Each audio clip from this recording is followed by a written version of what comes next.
good. Be happy.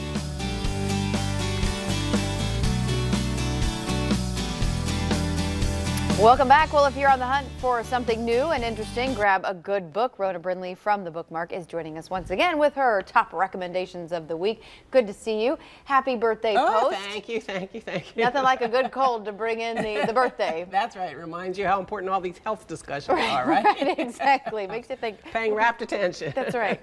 Okay, so you've been working on your list, even though you've been a little under the weather, and you've got some good reading recommendations and authors coming to Right, town. never too under the weather to read, I have to say. That's, you know, always a nice treat to have that. Yes. The first one of my favorite authors is Howard Norman, and my darling detective, he always starts with some wrongdoing, and that takes place in Halifax. And this, an art auction and a photograph from World War II, and this woman who's supposed to be in a rest home comes charging down the aisle and throws ink on this photograph to everybody's shock and amazement. Yeah. And in unraveling why she did that, people's lives unravel, and everybody finds out they're not who they thought they were, and their families are not who they thought they were. Really? All from that one event. Isn't that interesting how authors get their modus operandi for what they're going to be writing about? Like, to think to throw something on a painting and then to create a whole narrative from that. I know, but you don't know what's in the picture and why she did that. Ooh, and, oh, it's just a good page so turner. good. It's a great page turner. Okay, what's the name of that one again? And that one's called My Darling My Detective. Darling Detective. Absolutely. Okay, So good one. it's a good Write that mystery.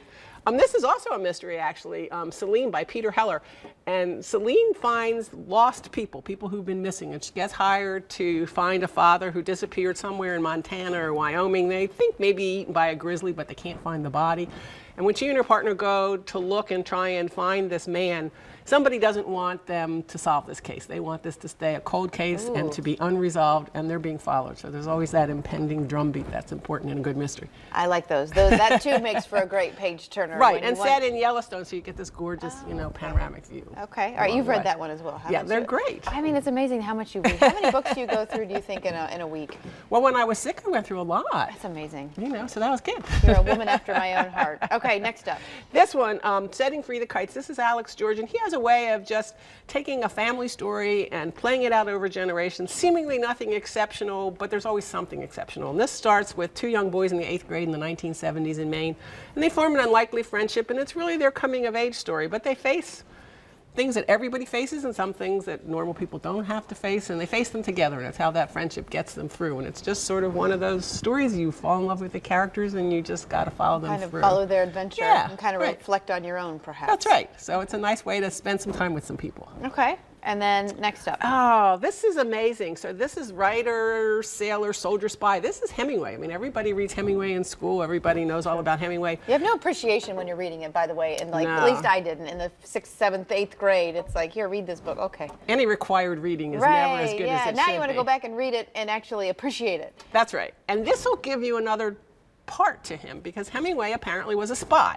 He was a spy for the United States. He got recruited by Russia. He worked in Cuba.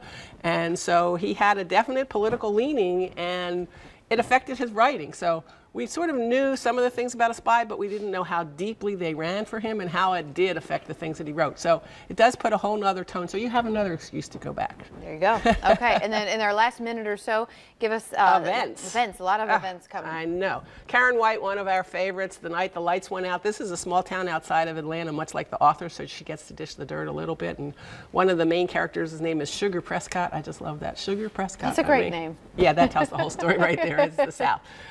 Steve Barry, The Lost Order, he takes some great unknown historical fact and extrapolates it into a mystery. This is his 12th Cotton Malone, and it's about gold that's being buried by the Confederacy throughout the Americas and their search to find it. Yep, and then the last two. Wendy Wax, One Good Thing, a great beach read about 4 female friends. And Ace Atkins, he was hired by Robert B. Parker's estate to finish the Spencer series. So this is his 6th Spencer novel. So all good for Robert B. Parker fans. They'll be thrilled to know that the story continues. All right, Rona, great stuff. Good deal. We'll be right back right after this short break.